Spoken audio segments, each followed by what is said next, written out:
Halo, perkenalkan saya Tasya. Saya Sauki Setiawan. Saya Nopandri Prayoga. Saya Resti Oktaviani.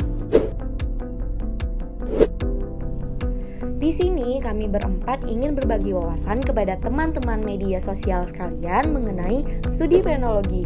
Untuk kita ketahui bersama, penologi ini adalah salah satu cabang ilmu pengetahuan yang ada di jurusan kriminologi.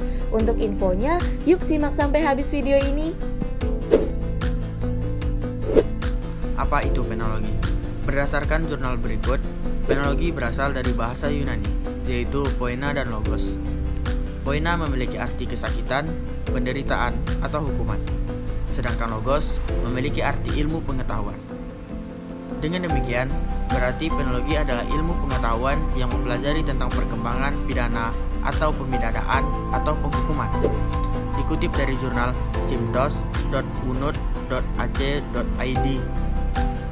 Penologi disebut juga sebagai politik kriminal atau Criminal Politic Control of Crime, yang tidak hanya mempelajari ketentuan yang ada dalam perundang-undangan, melainkan juga mempelajari masalah penghukuman tanpa batas wilayah dan tanpa batas waktu. Selain itu, penologi merupakan anak kandung dari kriminologi, yang mempelajari kejahatan, sebab, akibat, dan penanggulangannya.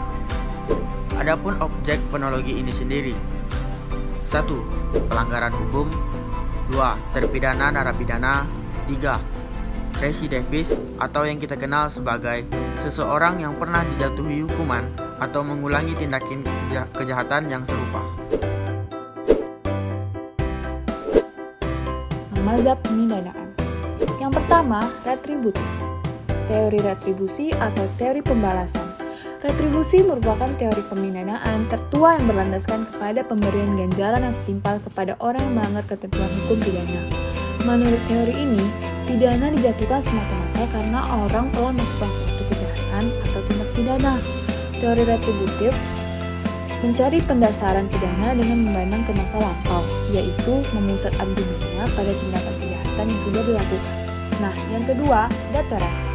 Teori deterensi atau teori penangkalan. Deterrence berasal dari kata deteren, berarti penjaraan, bahwa pidana dimaksudkan untuk mencegah pelaku dan orang lain melakukan kejahatan dan pelaku menjadi contoh bagi orang lain akan konsekuensi dan melakukan kejahatan. Nah, yang ketiga, incapacitation. Teori inkapasitasi atau teori pelumpuhan. Teori pelumpuhan yaitu incapacitation adalah tindakan menjadikan seseorang tidak mampu untuk melakukan kejahatan.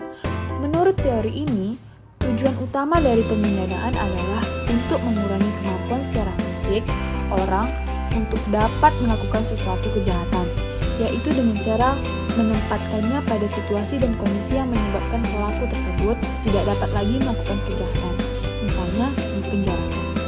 Nah, yang keempat, teori rehabilitasi.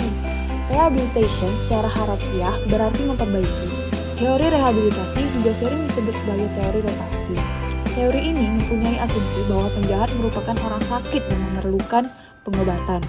Tujuan utama rehabilitasi adalah untuk memperbaiki atau memperbarui pelaku yang telah dijatuhi pidana ke dalam tempat yang sesuai dalam masyarakat dengan memberikan kombinasi antara pencegahan, pendidikan, dan latihan. Nah, yang terakhir, yang kelima, teori restoration. Restoration dari kata restore berarti memperbaiki. Salah satu tujuan pemidanaan ini dapat diperoleh dari gerakan restoratif. Secara fundamental, restoratif justice merubah cara kita berpikir tentang kejahatan dan keadilan. Restoratif justice adalah proses pengembalian ke keadaan semula bagi para pihak yang terlibat dalam suatu tindakan pidana, yaitu contohnya seperti korban, pelaku, masyarakat, dan bahkan pemerintah.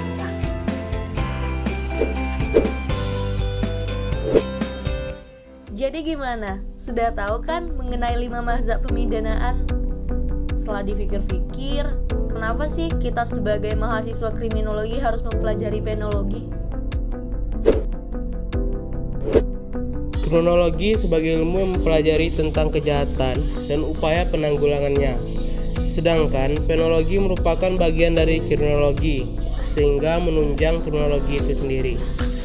Objek kriminologi kejahatan secara konkret terjadi sebagai gejala masyarakat dan pelaku kejahatan itu. Sedangkan penologi objek pelanggar hukum atau tahanan, terpidana atau narapidana. Dengan mempelajari penologi, diharapkan kita sebagai mahasiswa dapat memperoleh informasi yang seluas-luasnya mengenai sistem pemasyarakatan yang ada di Indonesia. Dari pengertian penologi ini, kita bisa memperoleh manfaat yang dimana berhubungan dengan upaya pengendalian kejahatan yang meliputi upaya pencegahan maupun penanggulangannya.